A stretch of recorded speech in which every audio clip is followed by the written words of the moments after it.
Por favor, em Efésios, no capítulo 4.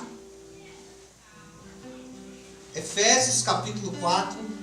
Nós estamos em uma série de ministrações que termina hoje. Hoje é o último episódio dessa série. Diegão, apaga para mim, por favor, aí os 3 que estão com adesivo. Isso, aí fica melhor. Estamos nessa série de ministrações para que cresçamos. Essa série é baseada nesse texto de Efésios capítulo 4, versículo 13, que está aqui, e nós vamos ler também, aonde Paulo ele nos encoraja a crescer espiritualmente. E durante essas 3 semanas, a 4ª semana hoje, a gente tem falado sobre isso. A Bíblia, ela traça um paralelo entre o crescimento natural e o crescimento espiritual. A Bíblia, por exemplo, chama uma pessoa que entrega a sua vida para Jesus de um nascido de novo. E essa é uma doutrina bíblica muito pouco falada, que é a doutrina da regeneração. Eu gosto muito dessa doutrina.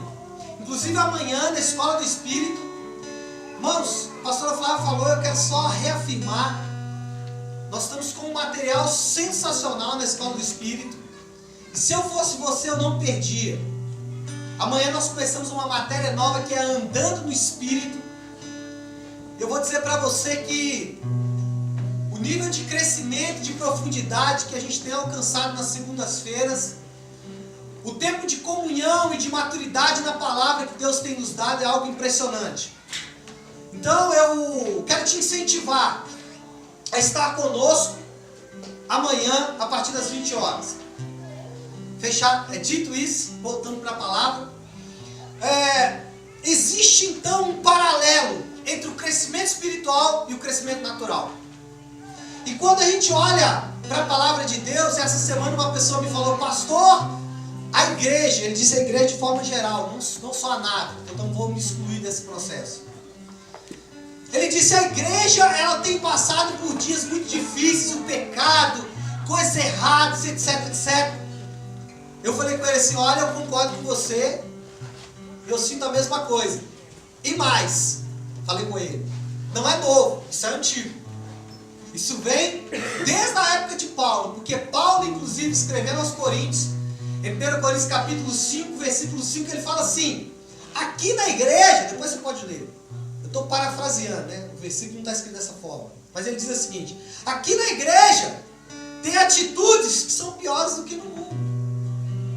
Agora, por que essas coisas matam muitas pessoas? Porque são criancinhas da fé. Porque são criancinhas da fé.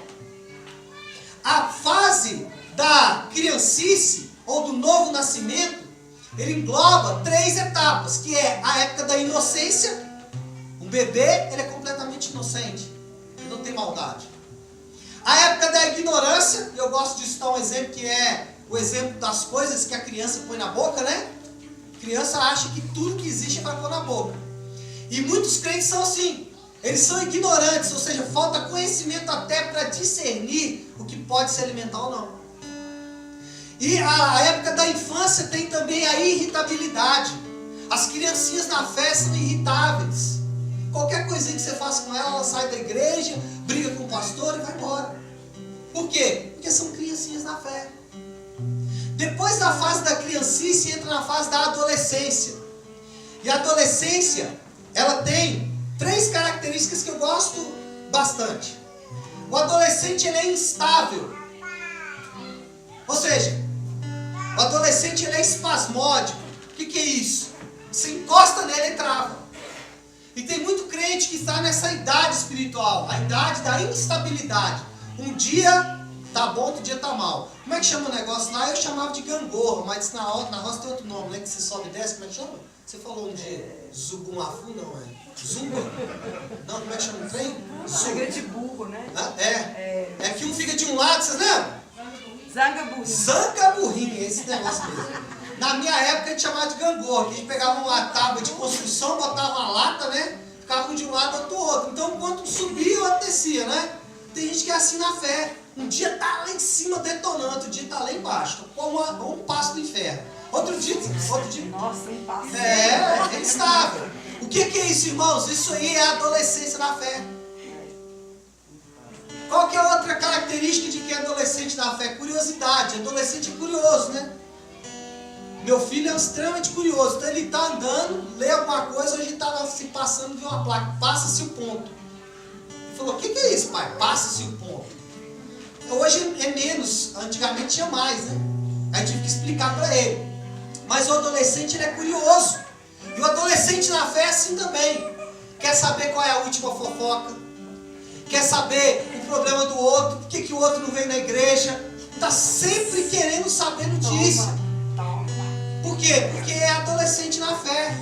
Eu quero saber muito pouco, irmãos. Eu quero saber só das minhas ovelhas. Amém. Fora isso, mas não sei quem está usando droga. Irmãos, não me interessa. Eu não estou muito preocupado com isso. E a terceira característica de quem é adolescente na fé é que ele é tagarela. Eu gosto desse tagarela. É porque ele ainda não aprendeu o valor do silêncio. Tem um provérbio que é fantástico para mim. E se eu tivesse um caminhão, seria a frase de para-choque do meu caminhão. Provérbios capítulo 10, versículo 19. Diz assim, o Salomão, no mais alto nível de sua sabedoria, ele declara a seguinte frase: quanto mais você fala, mais perto está de pecar. Ninguém põe isso no Facebook, não, irmão? Porque o cara fala para dar na hora. Status do Facebook: quanto mais eu falo, mais perto eu estou de pecar. E aí não tem nada escrito, né? Isso não é uma boa. Não, e aí ele ainda como se diz, põe a cereja do bolo. Diz assim: se você é sábio, controle a sua língua. Então o adolescente não sabe fazer isso. Agora, quais são as características de quem é maduro na fé? Primeiro, ele estima muito pouco as coisas da terra. As coisas da terra não chamam a atenção dele. As coisas da terra não envolvem ele. Ele é capaz de pregar no deserto. Ele é capaz de, mesmo tendo direito a ser sumo sacerdote, ele abre mão daquilo para entender o propósito de Deus na vida dele. Aleluia. Isso é um maduro na fé. Maduro na fé também, em segundo lugar, ele é insensível diante do louvor ou da censura. Por que ele é insensível diante do louvor? Porque quando alguém fala, nossa, como o seu casamento é bom, ele fala assim, é o meu pai que me deu. Porque o maduro na fé, ele tem a paternidade curada com Deus. Aleluia! Maduro na fé, ele é insensível ao louvor. Você pode elogiá-lo e ele não deixa se levar pelo louvor. E o maduro na fé também, ele é insensível à censura. Você pode chamar a atenção dele, porque ele sabe a identidade dele. Ele sabe, meu Deus é meu pai, eu sou filho de Deus, eu tenho certeza da minha identidade. E a terceira característica de um maduro na fé é que ele tem habilidade de reconhecer o agir invisível de Deus. Aleluia. Ele sabe, Aleluia! pode estar desmoronando tudo, mas Deus está nessa coisa. Amém. Glória a Deus! Semana que vem nós começamos uma nova série de ministrações, se fosse você não perdia, que é baseada em um livro, que é o Agir Invisível de Deus. Tem na escola, tem na biblioteca. Tem na biblioteca para alugar, eu acho. Tem, tá ali o vídeo. Já viu? Então, se você quiser, fosse eu já pegava e dava uma lida, porque eu vou... Alugar não, né? Alugar não, Só levar. É alugar não, né? Como é que chama isso? Pegar emprestado. Pegar emprestado. É, Mas tem que devolver. é um aluguel sem pagar. Comodado. Acomodatar. É bom. Enfim. O agir invisível de Deus, irmãos, é uma das doutrinas mais importantes da Bíblia e muito pouco falada. Todos os grandes homens da Bíblia, eles agiram no invisível de Deus. E nós queremos agir no visível, porque nós somos maduros. Pastor, eu preciso amadurecer. Como que eu faço isso? Bom, primeiro você tem que conhecer o Pai Celestial. Amém. Você tem que entender e curar a paternidade. Você tem que saber que não sou eu que sou seu pai. Eu não sou seu pai, não tenho nada para te oferecer como pai. Até porque eu também sou ovelha. Amém. Até porque eu também sou ovelha. Eu não sou seu pai. O meu pai natural, ele é meu pai biológico, mas espiritual ele não é meu pai espiritual. Quem é meu pai espiritual? O Pai Celestial. E o que a Bíblia diz sobre o Pai Celestial? Você sabe? Você já leu sobre o que a Bíblia fala do Pai Celestial? Então você precisa conhecer melhor Ele. Porque só amadurece quem conhece o Pai. Só amadurece quem pratica o amor. O amor, ele não se ensoberbece. E eu ouvi uma frase essa semana, uma pessoa ela fez uma série de ministrações, apenas um versículo. O amor não busca os seus próprios interesses. Ai, ai, ai. Irmãos, não precisaríamos da Bíblia inteira. Se lêssemos apenas esse versículo e o praticássemos, a nossa casa já mudaria. O meu casamento já mudaria. A minha vida profissional já mudaria. O meu ministério já mudaria. A minha relação com as pessoas mudaria. Por quê? Porque o amor não busca os próprios interesses. O problema é que a gente está interessado em atender ao Deus deste mundo. O Deus deste mundo, o Deus deste século, chama-se felicidade, é o que a pastora Flávia falou. Então, isso tem levado muitas pessoas ao fracasso. Na semana passada, nós falamos dos 3 tipos de homem. Quais são? Natural, carnal, espiritual. Quem é o homem natural, irmãos? O homem natural é o homem que nunca teve uma experiência de novo nascimento. Esse é o homem natural. Quem é o homem carnal? É o que teve uma experiência de novo nascimento, mas anda de acordo com os sentidos e os sentimentos, corpo e alma. E o homem espiritual? O homem espiritual é aquele que aprendeu a encontrar, não era essa palavra que eu queria não. Aprendeu a, como é que chama quando você... Desfrutar também não. Interagir. Aprendeu a interagir, o seu espírito aprendeu a interagir com o Espírito de Deus. Porque, irmão, quando você tem uma experiência de novo nascimento, você nasce de novo. Amém? Nós temos aqui o nosso bebê mais novo, acho que é a Thalita e o Pedro. Quantos meses tem o Pedro? 9, né? 10. Quantos meses tem a Thalita? 9? Então a Thalita é o mais novo. Ganhou. 1 mês. Então a Thalita está ali, é uma grande bênção. Ela está até rindo, olha que chuchu. Delícia. Ela tem a boca dela, não tem? Mas ela fala? Não. Por que ela não fala? Porque ela não exercitou a boca ainda, não exercitou a fala ao ponto de conseguir falar. Ela já está ouvindo, ela já está começando a emitir alguns sons, mas ainda não fala. Daqui a pouco ela vai começar a falar.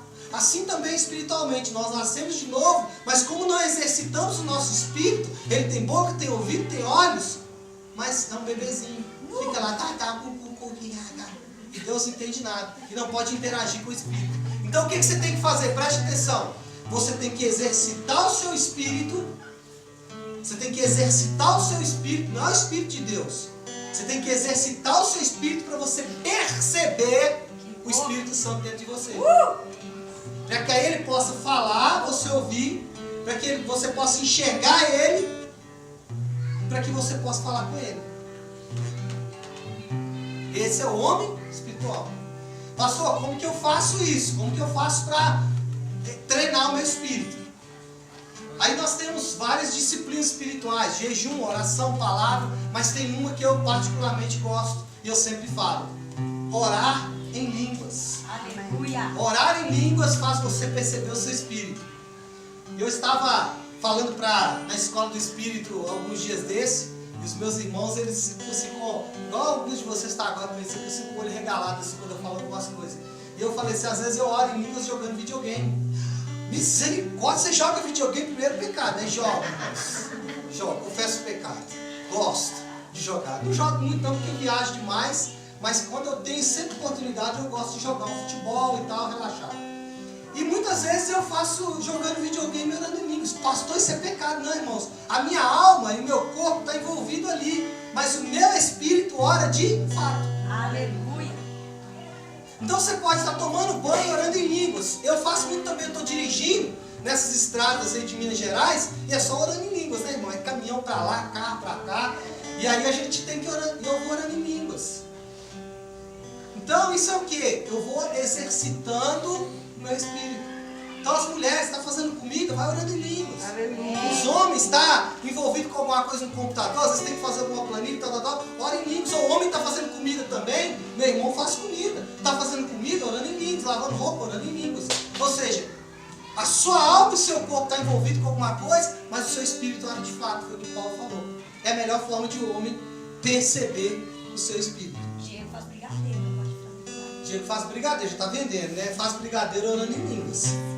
Queridos, tudo isso que eu falei até agora é um breve resumo do que falamos até agora nessas 3 semanas para trás. Amém. Então eu dei aí, fiz Breve, então vai eu fiz apenas uma retrospectiva do que já aconteceu nos 3 capítulos anteriores para o capítulo inédito de hoje, que é o tema dessa palavra hoje é a dieta certa. Fala assim, a dieta certa. Dieta certa. Vai emagrecer quantos quilos? Na hora que a gente estava ali antes do café, eu falei assim, tem que comer para crescer, né? Alguém falou comigo, não, pastor, pelo amor de Deus, não quero crescer não. Quero ficar do jeito que eu estou. Mas irmãos, o que nós precisamos entender é o seguinte, a Thalita está ali, ela tem 9 meses. Diva está treinando ela a andar. Eu já vi Diva pega os meninos, põe lá e ela fica de cá e vai, Thalita, vai tateando para tentar andar. O que ela está fazendo? Ela está treinando a Thalita. Só que se a Thalita não conseguir andar, por algum motivo, a Diva vai usar outras estratégias, mas uma ela não pode usar, que é bater. Então não adianta a Diva bater na Thalita para a Thalita crescer. O que a Diva tem que fazer? A Diva tem que começar a mudar a alimentação da Thalita. Então a Thalita, quando era bebezinha, era só leite. Aí vai chegar uma outra etapa que ela vai para a papinha. Não é assim? Amém ou não? Amém. Depois ela vai para uma comida mais... Não é? Depois, daqui a pouquinho, quando ela estiver lá com seus 5, 6 anos de idade, aí já pode dar churrasco. E quando ela estiver na minha idade, ela vai querer só churrasco. Aí é carne, picanha. Por quê, irmãos? Porque a idade espiritual, a dieta ela tem que ser de acordo com a idade espiritual. Vamos ler. Eu quero começar, vamos ler bastante a Bíblia hoje, vamos começar com Efésios 4.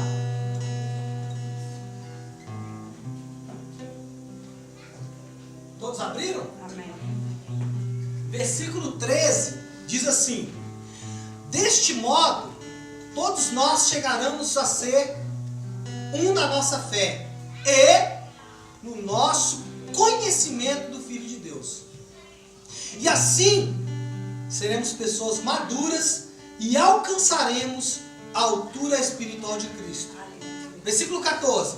Então, não seremos mais como crianças, arrastados pelas ondas e empurrados por qualquer vento de ensinamentos de pessoas falsas. Estas pessoas inventam mentiras e por meio delas levam outros para caminhos errados. Então percebe o risco de ser uma criança espiritual? O risco de ser uma criança espiritual é que você pode ser levado por qualquer um.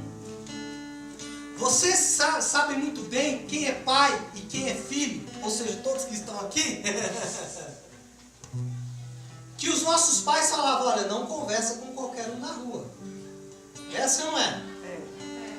Não conversa, cuidado, não dá muito papo. Só que quando você fica mais velho, seu pai não precisa falar isso mais com você, porque você mesmo já percebe. O que Paulo está dizendo é isso, olha, se você for uma criancinha espiritual, as pessoas vão te levar por qualquer vento de doutrina, por qualquer confusão. Então o que você precisa fazer é crescer espiritualmente, se tornar forte. Você precisa atingir, eu gosto disso, ele fala, a altura espiritual de Cristo. Irmãos, o nosso padrão é Jesus. Aleluia. Nós não podemos ficar nem um pouco aquém. Pastor, mas Jesus é Deus. Não, irmãos, quando Jesus esteve na terra, a palavra diz que ele abriu mão de toda a sua divindade. Aleluia. Glória a Deus. Quando a gente vê a Bíblia falando assim, Jesus percebeu o pensamento deles. Se Jesus fosse Deus, ele não perceberia o pensamento, ele saberia o pensamento. Por que Jesus, preste atenção, por que Jesus percebia o pensamento deles? Porque Deus estava dando para ele um dom espiritual, que era o discernimento de espíritos. Amém. Então nós podemos andar na mesma altura de Cristo. Por que não andamos? Porque porque estamos nos alimentando errado. Meu Deus. Você ainda está comendo papinha. Você ainda está tomando leite materno. E tem gente que nem leite está tomando soro de leite. Por quê? Porque não pode comer comida mais forte. Quer ver? Abre a tua Bíblia aí comigo, por favor, em 1 Coríntios, no capítulo 3. Eu quero ler 2 textos agora. Um de Paulo e um que provavelmente é de Paulo. Eu acho que é, até parece, né? Coríntios capítulo 3.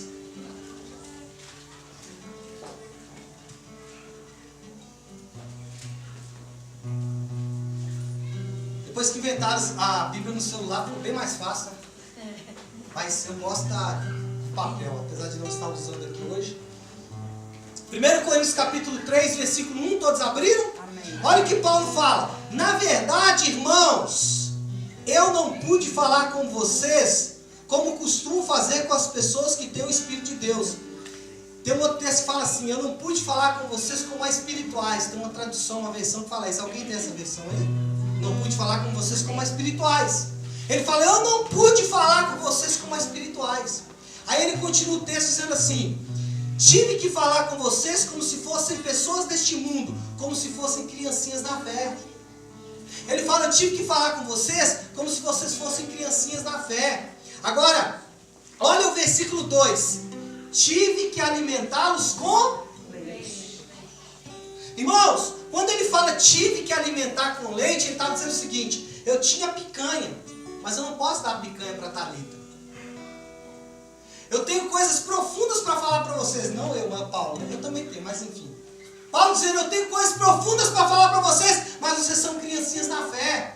Vocês ainda estão discutindo coisas, vocês ainda estão fazendo perguntas, vocês ainda estão com colocações que não cabem mais para pessoas que andam com Deus. Vocês estão com preocupações que não cabem mais para pessoas maduras na fé. Então eu preciso, preste atenção, eu preciso ficar voltando nos princípios elementares da fé. Meu Deus! Quer ver? Abre aí agora Hebreus capítulo 5. Ai, ai, ai.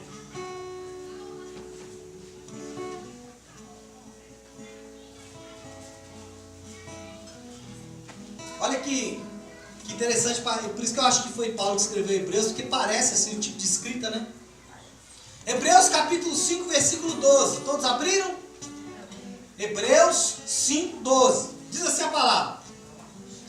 Depois de tanto tempo, ou em algumas versões fala assim, de acordo com o tempo decorrido, vocês já deviam ser mestres. Irmãos, olha aqui para mim. Vocês não deviam estar sentados aí me ouvindo pregar, vocês deviam estar aqui pregando. A maioria de vocês aqui eu conheço. Meu Deus. Mas olha o que Paulo fala, e eu falo para vocês. De acordo com o tempo decorrido, vocês já deviam ser mestres. Meu Deus. Mas, olha o que ele fala. Ainda precisa que alguém ensine as primeiras lições dos ensinamentos de Deus. A gente precisa ficar recorrendo, irmãos, aos primeiros ensinos de Deus com vocês, comigo. Eu preciso, eu estou me incluindo. Eu preciso às vezes ficar recorrendo, eu falo, meu Deus, eu me sinto envergonhado. Aí olha só o que ele fala. Em vez de alimento sólido, vocês ainda precisam de leite. Ah, meu Deus. É triste isso. Ai. Aí olha só, olha aqui ele vai dar, ele já começa a esclarecer uma coisa. Ele fala assim, ó, a quem precisa de leite ainda é criança e não tem nenhuma experiência para saber o que é certo ou errado. E outra versão ele fala, porque ainda não praticou a palavra a ponto de ser um mestre no assunto. Aí o versículo 14 fala assim, porém a comida dos adultos é sólida, pois eles, a comida dos adultos é sólida, pois eles pela prática, eu vou falar daqui a pouco sobre isso, porque o que te amadurece não é comer muito. Te amadurece não é comer muito. Se você comer muito, vai acontecer um outro efeito com você que não é crescer, é engordar. Não é comer muito, mas é comer e praticar, comer e fazer exercício. Meu Deus. Comer e malhar. Então não adianta você ficar ouvindo pregação, ir para o seminário teológico, não adianta você sentar aqui e faz segunda-feira e faz não sei o quê, se você não pratica aquilo que você ouve. Meu Deus.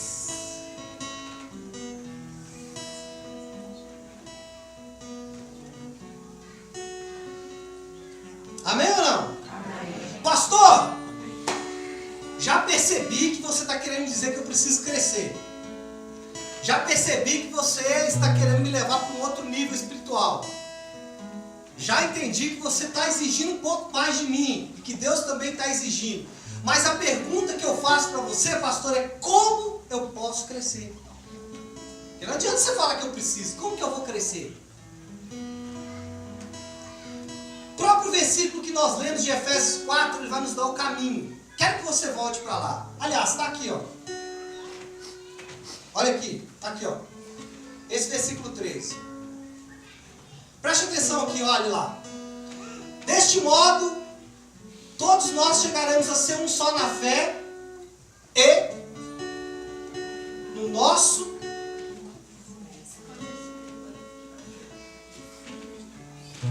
irmãos, o crescimento espiritual, preste atenção, passa pelo conhecimento do Filho de Deus. Então preste atenção que eu vou dizer para você que é muito sério. Não adianta você conhecer a igreja. Não adianta você conhecer o pastor. Não adianta você conhecer as doutrinas bíblicas. Não adianta você conhecer nada. O conhecimento, o crescimento vem através do conhecimento do Filho de Deus. Aleluia. Pastor, o que é conhecer o Filho de Deus? Irmãos, você precisa se aprofundar em doutrinas bíblicas. Falei semana passada e como o nosso público é muito itinerante, eu vou repetir. Se você já ouviu, é bom que fique gravado. TL, não LL, não sei o que, Bosworth. TL, né? TL Bosworth, que é um pregador da cura divina. Foi o pregador que mais falou sobre cura divina.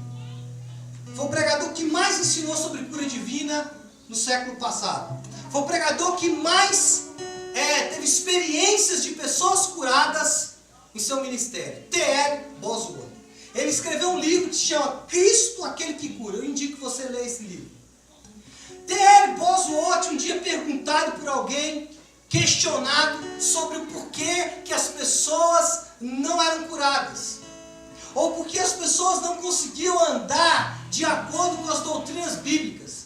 A resposta dele foi o seguinte: as pessoas alimentam o seu corpo com 3 refeições quentes por dia e alimentam o seu espírito com um sanduíche frio por semana. Como eles vão crescer espiritualmente? Não é possível. Então, irmãos, você precisa se aprofundar em doutrinas bíblicas ou na obra, você precisa discernir bem claramente o plano de Deus. Qual é o plano de Deus, irmãos? Quando eu falo isso, assusta alguns. O plano de Deus não é para você. Deus não tem um plano para você. Deus tem um plano e você se encaixa no plano dele. Aleluia. O plano não é para você. Glória a O Deus. plano é dele. Quem foi o executor desse plano? Jesus. Jesus, ele executou esse plano. Então você tem que discernir isso claramente. Você precisa entender tudo que foi feito por ele. Preste atenção. Você precisa entender tudo o que foi feito por Jesus. Senão, quando você vê o filme da Paixão de Cristo, você vai ficar chorando, emocionado e com dó de Jesus. Agora, se você consegue discernir o plano, você vai ver o filme e vai falar assim: foi por mim. Meu Deus. Segundo, para você crescer, o alimento que você precisa ter consciência. Consciência. Irmãos, a consciência não é na alma. Os meus alunos de segunda agora vão me ajudar. Quais são as 3 características do Espírito? Não, vou dar aula para vocês de novo. 3 características do Espírito: consciência, comunhão e intuição. Consciência, intuição e comunhão. Irmãos, consciência não é da alma. O que é consciência? Eu costumo dizer que consciência é o espinho. Aquela coisa que quando você está fazendo errado, lá no fundinho você sabe que está fazendo errado. Isso é consciência. Preste atenção no que eu vou dizer agora, que isso é fundamental para o seu crescimento. Para você crescer, você precisa ter consciência do que somos em Cristo. Amém. O que nós somos em Cristo? Salvos. Quem é salvo aqui tem certeza? Glória a Deus. Misericórdia do Senhor. Você é salvo de quem? Não vai pecar, não responda. Alguém pode me dizer de que você é salvo? Menos a Gabi. Vamos lá, pessoal. Quem pode me dizer? Você é salvo do quê? Da morte. Da morte. O que mais? O que mais nós somos salvos? Fala para as pessoas que você ser salvo do inferno. Não é? Da morte. Não é isso? Não, irmãos. Nós somos salvos de Deus. Da ira de Deus. Nós não somos salvos do diabo. O diabo não pode fazer nada com a gente. Aleluia. Ai, meu Na Deus. verdade, ele está numa condição até pior do que nós. Nós somos salvos. Irmãos, Deus nos salva dele mesmo. Glória a Deus. Deus manda o filho dele morrer em nosso lugar para nos salvar dele mesmo. Meu Porque Deus. se não fosse isso, irmãos, o cálice da ira de Deus, pouco fala sobre isso na igreja. Hoje fala sobre vitória, comprar carro, mas cálice da ira de Deus é quase palavrão. Irmãos, quando Jesus nos salvou, ele nos salvou dele mesmo. Amém. Meu Deus. Glória a Deus. Aleluia. E em última análise, ele te salvou de você também. Isso é salvação. O que mais, pastor? O que é consciência? Nós somos santificados. Irmãos, preste atenção no que eu vou dizer. Nada do que você fizer te torna mais santo. Você não tem esse poder. Quem te santifica é o Senhor. Meu Deus. A obra de santificação ela é gradual. Ela vai acontecer até o último dia da sua vida. Se você fosse santificado de uma vezada só, você já podia ser glorificado. Mas o que acontece? Como você não pode ser santificado de uma vez, você vai sendo aos poucos até o momento em que você vai ser glorificado. Esse corpo fica para trás e você recebe um outro corpo. Santificação, irmãos, é o que está descrito em Isaías 1:18. O que é santificação? Branco como a neve e branco como a lã do cordeiro. Quando a gente lê esse texto, a gente acha que Deus está dando uma ênfase no branco, não é? É branco como isso, branco como aquilo. Não, ele está falando de dois processos de santificação. Branco como a neve, porque a neve desce do céu. E branco como a lã do cordeiro, porque a lã do cordeiro nasce de onde? Dentro. De dentro para fora. Aleluia. Oh, Espírito Santo. Isso é santificação. Outra consciência que você precisa ter, que nós somos curados. Certamente Ele levou sobre si todas as nossas enfermidades. Aleluia. E o castigo que nos traz a paz estava sobre Ele. Pelas suas pisaduras ou pelos seus ferimentos, nós somos sarados. Se habita em vós o Espírito daquele que ressuscitou Jesus entre os mortos, este mesmo Espírito vivificará o vosso corpo. Glória a Deus. Você sabia que você tem direito à cura? Amém. Pastor, Deus vai curar todos? Não. Mas você só vai saber disso se você orar e pedir por cura. Semana passada a Cleo entrou aqui, ela falou, pastor, aqui meu lado da cabeça está todo doendo, muita dor.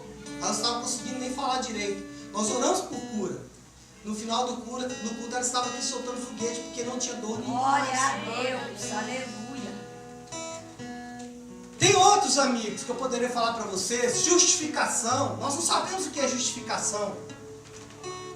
Precisamos aprender sobre isso. Regeneração. Irmãos, a doutrina da regeneração é algo impressionante. Falamos pouco na igreja. Nós falamos do gigante cair. Nós falamos do filho de Abraão.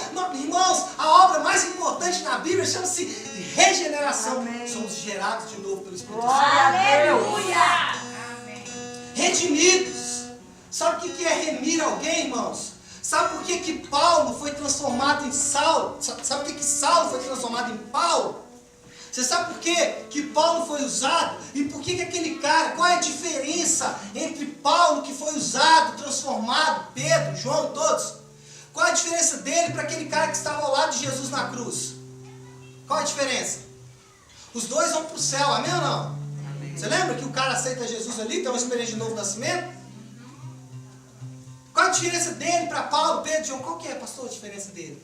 É porque ele não teve tempo de remir. Ou seja, ele vai chegar no céu e não vai ter usufruído da obra da remissão, ele não foi redimido. Paulo, ele foi e redimiu todo o passado dele. Meu Deus. Então isso é remissão. Nós sabemos pouco sobre isso. Por isso que nós não crescemos. Nós precisamos, para crescer, nós precisamos entender a nossa posição espiritual diante de Deus. Olha aqui para mim, irmãos. Você precisa entender a sua posição espiritual diante de Deus. Amém. Nós temos livre acesso ao trono da graça. Glória a Deus. Glória E a sabe Deus. como que nós temos usado esse livre acesso? Para ir no trono da graça, chorar as nossas pitangas e ficar pedindo esmola para Deus. Me dá, Senhor, me dá, me dá, me dá. Não, irmão, o trono da graça é para você desfrutar da presença doce Uou! e maravilhosa do próprio Deus. Por isso que nós não crescemos, porque nós ficamos como mendigos espirituais. Irmãos, Jesus deu uma chave, a gente usa pouco. Ele falou: buscar em primeiro lugar as coisas do reino. Isso são as coisas do reino que eu estou falando. Estou fazendo um resumo de coisas do reino. Não são todas, mas um bom resumo de coisas do reino. Ele fala: busque estas coisas, porque as outras serão acrescentadas. Amém. Ou seja, irmãos, nós não vamos ficar sem. Deus não chama ninguém para miséria, para mendicância, não. Mas Ele nos chama para entender as verdades espirituais, porque se eu entendo as verdades espirituais, as outras coisas virão. Aleluia. Mas eu venho para a igreja para resolver o problema do meu casamento. Esquece, o problema do seu casamento é você. Enquanto você não mudar, você vai ficar dando murro em ponta de faca. E eu vou ficar aqui pregando, preste atenção. Eu vou ficar aqui pregando para você, te dando leitinho espiritual, te dando soro, dizendo para você que o gigante vai cair, tentando mentir para você e tentando ganhar um dinheiro de você. Eu não faço isso, irmão. Graças a Deus. Em nome de Jesus, aleluia. Agora, quando você entende, não, peraí, eu tenho acesso ao trono da graça. Irmãos, preste atenção no que eu vou dizer, que agora eu vou te dar uma grande revelação revelada. Se revelar menos, revelar. Vou até tomar água. Preste atenção. Todos os homens na Bíblia que tiveram uma experiência com Deus, de ver Deus, de ver um anjo do Senhor, de ver, enfim, todos, tem uma característica neles. Sempre que eles veem Deus, Deus mostra para eles mesmos. Isaías viu Deus. O que Deus mostrou para ele? Tu é um homem de lábios impuros. Ai, meu Deus. É assim mesmo. Então hoje, o que Deus vai te mostrando é você mesmo. Não, pastor, mas não está fácil. Vai para o trono da graça, irmãos. E a quarta doutrina para crescer. Nós precisamos experimentar a obra interior do Espírito Santo. Você precisa estudar sobre o que você pode viver por causa do Espírito Santo morando dentro de você. Você precisa estudar isso. Você precisa entender que o Espírito Santo vem morar dentro de você com um único objetivo: mudar o seu caráter. Então, preste atenção no que eu vou dizer. Se você ler Atos 2, se você ler Atos 8, se você ler Atos 10 e se você ler Atos 19, esses 4 textos eles têm em comum uma coisa. Todas as pessoas que ficaram cheias do Espírito Santo falavam em novas línguas. Amém. Essa é a primeira coisa em comum. Agora, ser cheio do Espírito Santo é falar em novas línguas, pastor? É ter revelação? É ter profecia? Ser cheio do Espírito Santo, pastor Léo, é falar o que vai acontecer comigo no futuro? Não. Isso são dons do Espírito. Quando o Espírito Santo vem morar dentro de você, irmãos, ele tem um único objetivo: transformar você. Amém. E se você não experimenta essa obra, você não vive. Agora, nada disso pode ser vivido se não for praticado. Nada disso pode ser vivido se não for praticado. Por isso que eu tenho que ficar, por isso que Deus tem que ficar comigo, com vocês, recorrendo aos mesmos ensinamentos. Porque nós não estamos praticando essas verdades. A maioria de nós, ou a grande maioria, não cresce na prática dessas verdades. Não vive de acordo com essas verdades. Pastor, como que eu posso praticar essas verdades? Pelo que eu vi, é o único caminho para crescer. Irmãos, para você praticar essas verdades, primeiro você precisa ter acesso à verdade. Então, meu irmão, se você não lê, aliás, eu tenho dito nesses dias, não leia a Bíblia, estude. Amém. Nosso problema é que a gente lê demais. Não lê não, estuda. Amém. Estuda. Compra uma Bíblia de estudo. Compra uma não, compra umas 3. Pastor, eu não tenho dinheiro, então para de comprar sapato. Pastor, eu não tenho dinheiro, então para de ir no McDonald's. É 1, 2 meses, você compra uma Bíblia de estudo, irmãos, que vai abençoar a sua vida. Aleluia. Ah, eu não quero comprar uma Bíblia de estudo, então venha nos nossos estudos aqui, traga a sua Bíblia comum e anote nela. Eu não gosto de escrever nas minhas Bíblias, mas é uma forma ótima de você entender. Eu estou falando coisas simples, irmão, sabe por quê? Porque nós, para conhecermos essas verdades que eu falei, nós precisamos ter acesso a elas. Amém. Nós precisamos ler sobre elas. E o grande problema, irmãos, é que nós não fazemos isso. Outra coisa, a gente gosta mais de historinha. Então a gente, quando vai ler a Bíblia, a gente quer ler a história de Abraão, de José, de Moisés, que são histórias lindas, maravilhosas e que são bíblicas, eu não estou desmerecendo. Mas você precisa entender aonde nós estamos agora. Nós estamos na era da graça. E existe uma porção das Escrituras que foi escrita para nós. Qual é que é a porção das Escrituras que foi escrita para nós? Alguém pode me dizer? A carta às igrejas. Por exemplo, Coríntios, Romanos, Gálatas, Efésios, Filipenses, Colossenses, 1 Timóteo, 2 Timóteo, Tito, Filemão, Hebreus. Irmãos, se concentrem nessas cartas. Por quê? Porque elas falam da nossa realidade. Porque o Antigo Testamento todo, e note, eu não estou desmerecendo, até porque os próprios escritores das cartas, eles baseavam as suas verdades no Antigo Testamento. Mas o Antigo Testamento é muito voltado para os judeus. Os evangelhos são voltados para o mundo inteiro. Jesus, ele fala sobre questões que qualquer um pode ler. Agora, as cartas são para a igreja. As cartas são para a igreja.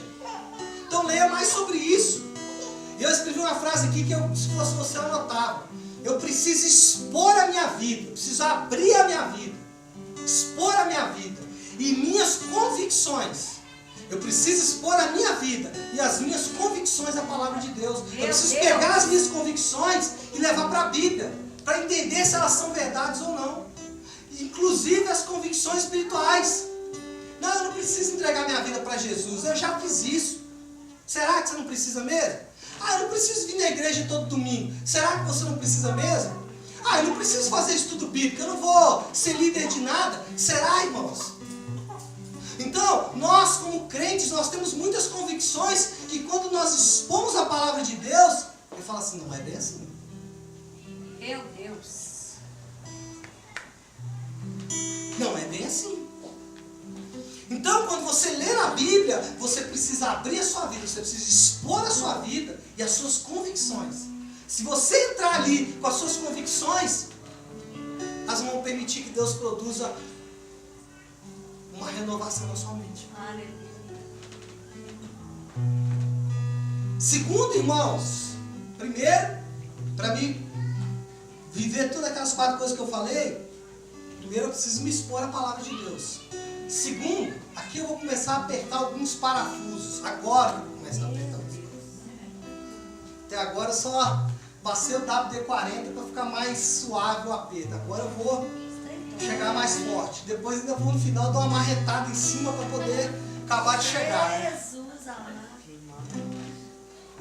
Segundo, irmãos, eu tenho que estar em ambientes, preste atenção, eu tenho que estar em ambientes onde eu poderei praticar o que eu aprendo. Amém. Irmãos,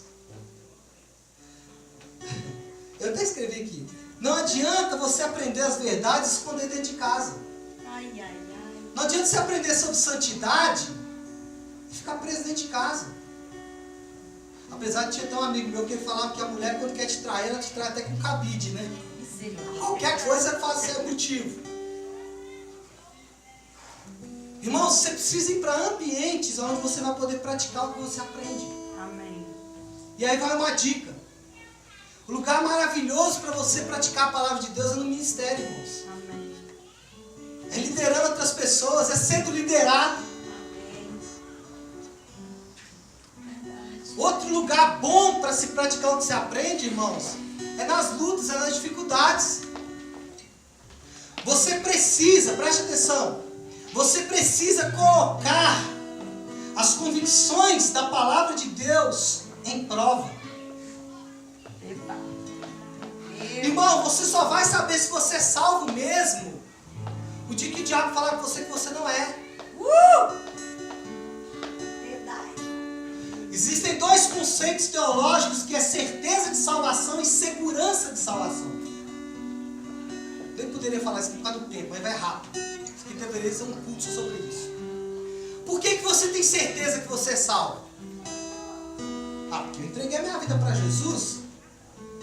Agora, qual é a sua segurança? É que Ele morreu por você. Preste atenção. Você não perde a salvação, você perde. Por que você não perde a salvação? Porque, assim, né? Você não perde. Estou dizendo que você vai zoar a vida toda e não vai perder. Estou falando que quando você peca, por exemplo, suponhamos que eu saio aqui e falo uma mentira, eu vou para o inferno? Não. Se eu viver uma vida, aí provavelmente isso vai me levar para o inferno. Mas por que eu saio daqui, peco e não vou para o inferno? Não é por causa da minha certeza de salvação. É que eu tenho uma segurança de salvação. Aleluia. Entenderam a diferença ou não? Irmãos, eu queria exemplificar isso que eu falei sobre você expor as suas convicções à palavra e você ir para ambientes onde as suas convicções podem ser testadas. Eu queria dar um exemplo bíblico. Por favor, abra a tua Bíblia em Atos, no capítulo 27. Eu já estou caminhando para o fim.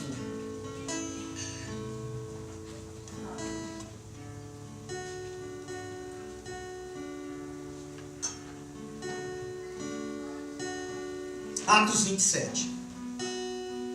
Todos abriram? Se você está sem Bíblia aí, acompanhe se estão sem Bíblia. Querem uma Bíblia emprestada? Pode ir, presta atenção. Eu vou ler aqui. Atos 27, 21. Preste atenção. O texto começa assim, ó. Fazia muito tempo que eles não comiam nada. Quanto tempo que eles não comiam? Muito tempo. Então Paulo ficou de pé no meio deles e disse: homens, vocês deviam ter dado atenção ao que eu disse e ter ficado em Creta. E assim não teríamos tido toda essa perda e esse prejuízo. Bom, deixa eu parar aqui no 22. Eu quero fazer um pano de fundo para você entender essa palavra. Paulo, como cidadão romano, ele recorre a César para ser julgado. Para que ele fosse julgado, ele precisaria ir para Roma. Então Paulo embarca em um navio com direção a Roma. Preste atenção. Quando eles chegam num lugar chamado Creta, o Espírito de Deus fala com Paulo. Você pode ler Atos 27. Paulo, se vocês forem nessa viagem, vai morrer gente, vão perder tudo.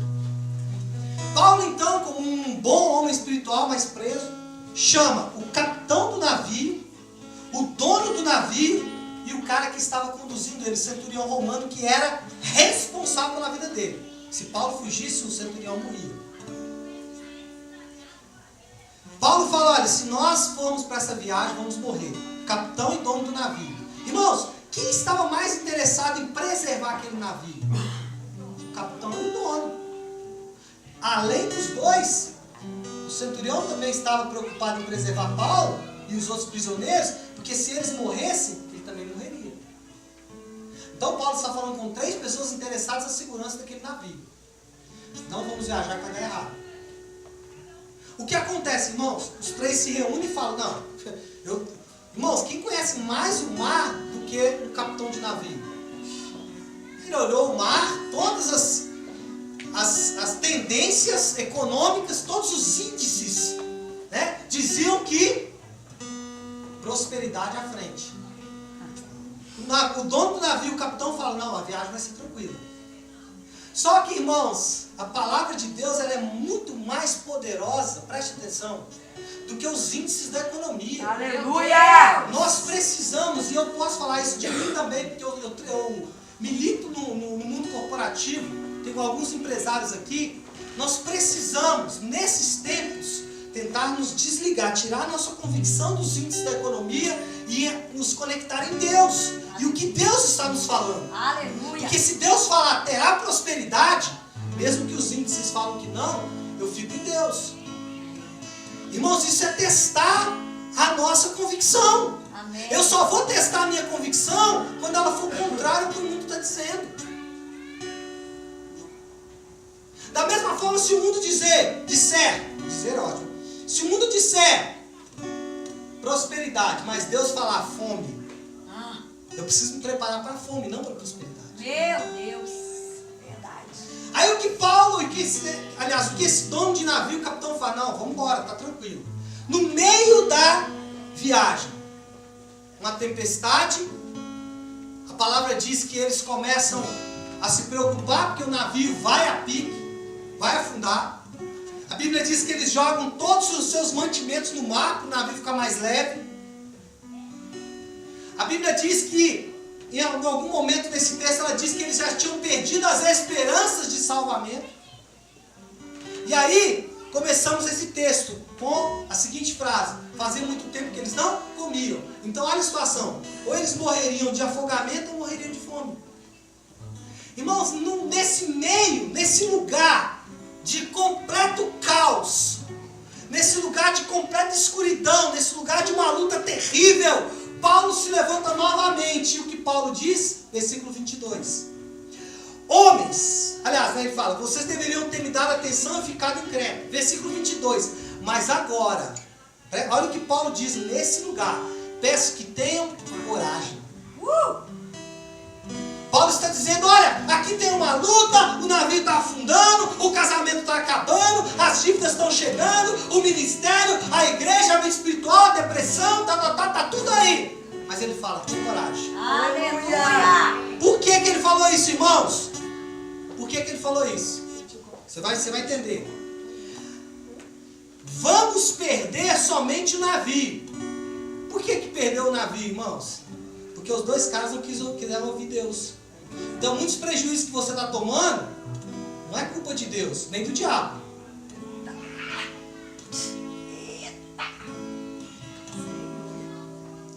Ninguém vai morrer. Vamos perder somente o navio. 23. Digo isso porque, olha a convicção na palavra.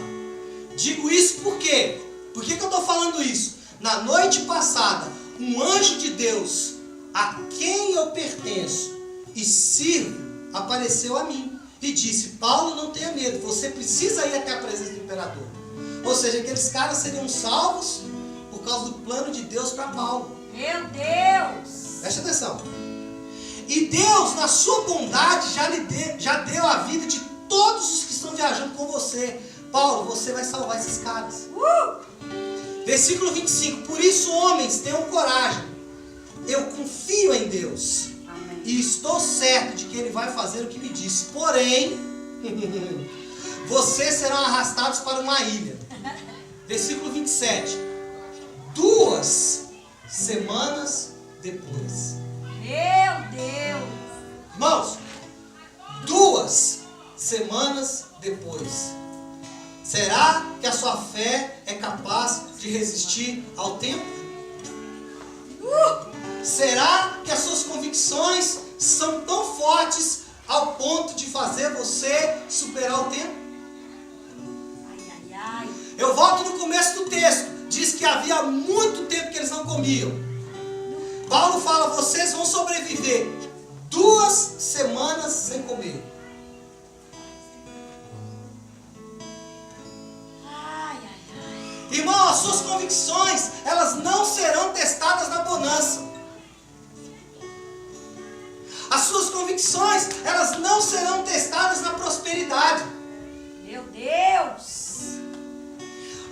Irmão, o seu casamento não vai ser testado quando tudo estiver bom. O meu casamento é uma bênção, mas nem sempre foi assim.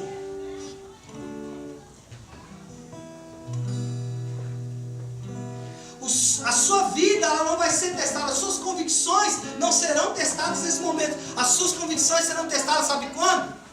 Quando no meio, preste atenção, no meio, porque havia um tempo que eles não comiam e eles ficaram sem comer depois. Então foi no meio, literalmente, é que foi testado. Ai, meu Deus. Irmãos, Paulo teve a oportunidade de praticar aquilo que Deus falou com ele. Paulo tinha uma escolha ali. Paulo podia escolher entre ficar no que Deus deu para ele ou morrer. Eu gosto de 3 expressões que Paulo usa nesse texto. E que só pode dizer isso quem tem uma convicção e uma paternidade diante de Deus muito curada. Paulo disse, eu pertenço a Deus. Eu sirvo a Deus. E eu confio em Deus. Deus. Irmãos, Paulo tinha motivos para confiar em Deus? Sim, mas ele só poderia praticá-los se ele tivesse a oportunidade de praticá-los. Então, às vezes, você, no meio da luta, você no ministério, você não quer se envolver no ministério porque você não quer passar luta. Você não quer receber uma casa de paz na sua casa porque vai ser luta. Você não quer liderar uma casa de paz porque vai ser luta. Você está pensando no divórcio porque é a melhor saída para você.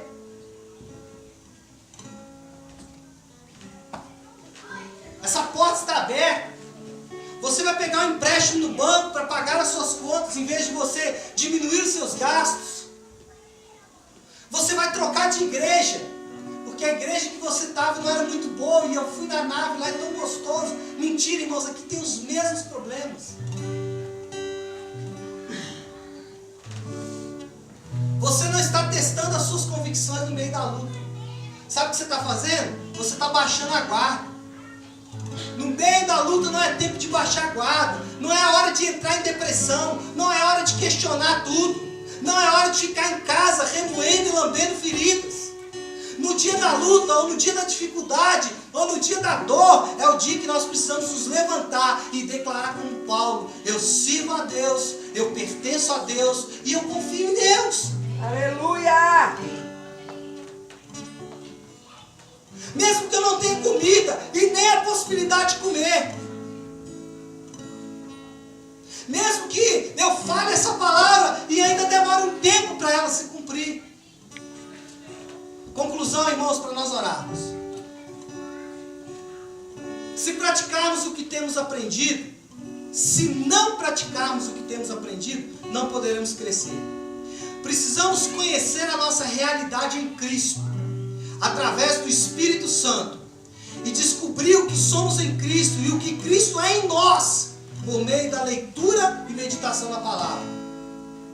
Conhecendo essas verdades e praticando, poderemos sair da condição de crianças e amadurecer na fé.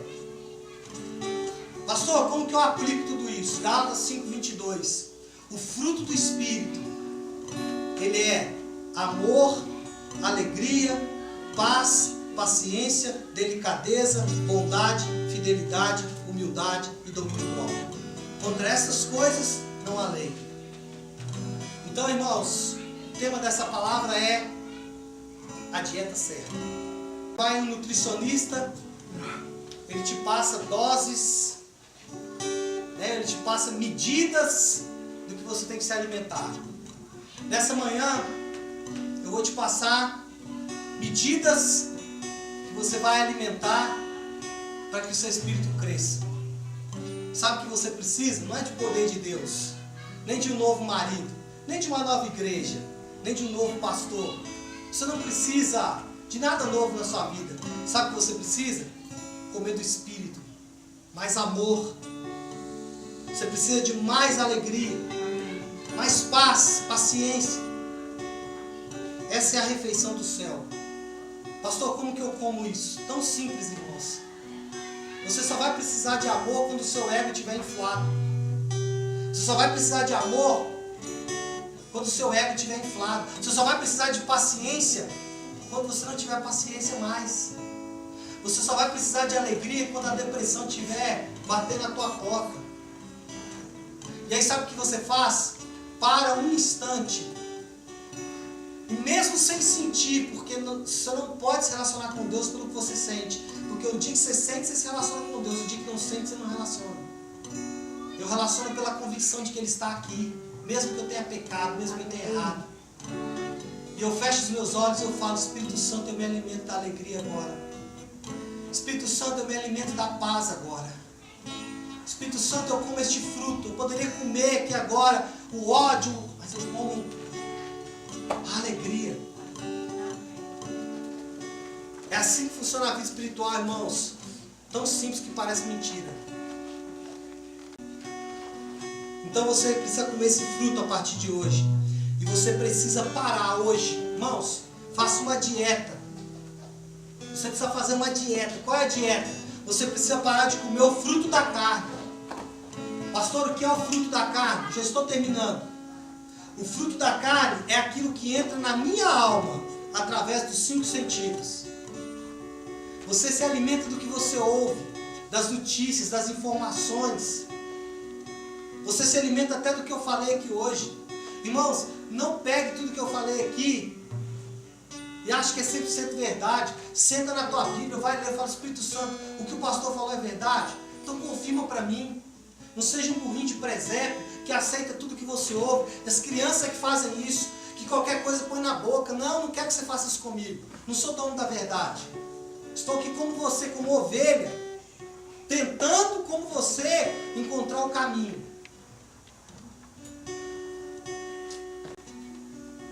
Então, irmãos, pare de comer o fruto da alma. Aquilo que entra em você pelos seus 5 sentidos e pelos seus sentimentos. Amém?